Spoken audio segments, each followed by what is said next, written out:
యుగాంతానికి ప్రతీక ఈ చివరి స్తంభం. అద్భుతమైన దేవాలయం ఇది. కేదారేశ్వర స్వామి దేవాలయం. ఇక్కడ మీరు చూస్తున్న అపురూపమైన ఇంకా అద్భుతమైన కట్టడం. ఇది మహబూబ్ నగర్ లో హరిశ్చంద్ర కోటలో ఉన్న కేదారేశ్వర స్వామి వారు. ఈ మందిరం పైన ఉన్నది ఒక పెద్ద బండరాయి. ఈ బండరాయిని ఆపుతున్నట్లు కింద 4 స్తంభాలతో పై గుడి కట్టారు. చూడండి ఎంత అద్భుతమైన కట్టడమో. ఇది ఎప్పుడు నిర్మించారో ఎవరికీ తెలియదు, కానీ అతి పురాతనమైన కట్టడం ఇది. కానీ 4 యుగాలకి సంకేతాలుగా 4 స్తంభాలున్నాయి. ఒక్కో యుగానికి ఒక్కో స్తంభం విరిగిపోతుంది.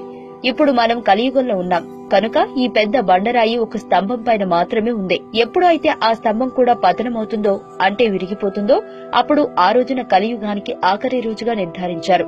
అంతటి గొప్ప మహత్వరమైన గోపురం ఇదే. మరో గొప్ప విషయం ఏంటంటే ఈ గుడి 4 గోడల నుండి నీరు ప్రతిరోజు వస్తూనే ఉంటుంది. ఈ నీరు చాలా చాలా చల్లగా ఉన్నందువలన ఎవరూ లోనికి వెళ్లడానికి సాహసం చేయరు.